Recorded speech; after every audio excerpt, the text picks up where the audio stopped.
ไม่สุขาไม่สุขเป็นยังต้องสิงคามันในก็ยินถ่อมเอาเขาเกี่ยวกับเรื่องร้องซึกมันเอาหมากปล่อยเสือ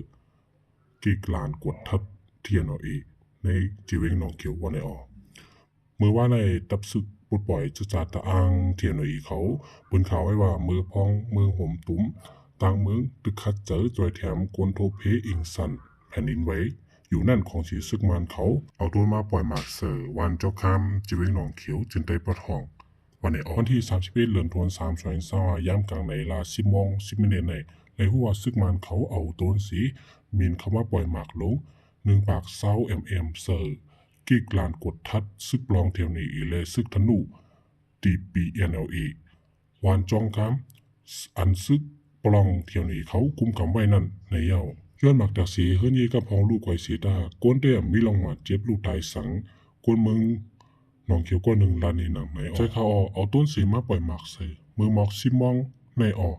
หมักลูกกว่าตีวันจองคำอ่ำมีเพอเติมมาเจ็บสังขารลานในหนังในออกว่าสีเป็นเราแผ่นดินไว้เย้าดีทุ่งตองคำแหล่อไม่ดี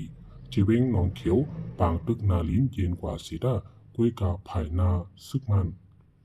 เขาตึก10 เจอดื้อต้นเละคึงกองลงเสียตึกต่ออยู่เลยหู้จอมหนังไหนออกพองคนเมืองในเมืองห่มตุ่มเลยทบตั้งอย่าเผิดลองเพแผ่นดินไว้เองสั่นไว้อยู่นั่นตาเดขึ้นเอาเลยขึ้นนาลินอันปล่อยพาไว้เจ้านั่นภายซึกมันเขาแล้วคือมินเลต้นปล่อยหมากตึกต่อตับซึกคมป้องที่ยันเอาเอDPNA เขาในจีวิตหนองเขียวใครว่ากูวันในออกพองแผ่นดินไหวในวันที่28นั่นยามไว้วันนั่นก็ภายซึกมันเขาเอาครึ่งมินตึก3 ล้ำมินเขามาปล่อยหมากลงเสือซึกธนู DPNA เขาตีวันนองแหลงจีวิตหนองเขียวสีเฮนังหาร DPLA ฮุกกอแลกุนซึกก่อนหนึ่งเลยลูกตายกว่าในเย้านอกเหนือนั่นเย้ามือวันที่31เดือนมัดมือว่าในฝ่ายซึกมันเขาเอาหูมินมาปล่อยหมากตึกต่อเนื้อจีวิงตะลินตึงมากุ้ยหาลูกสีเอาหื้อมินปื้ดยื้อตึกต่อแข่เขาจีวิงวันหมอกจีวิงเมืองขางแทงในยาออกเอาคาเขาในได้ก็เลยเอาปืนยิงมาทีเงาเลี้ยงคนใหม่เตรียมบอกไว้ในกันเนาะเอาคาสังว่าเขาหันเขาในรีสูนใจแทงในก็เขาเดมาหลวนนี้พี่น้องขวาแทงในกันเนาะไม่สูงค่ะต้องตักไม่สูงค่ะ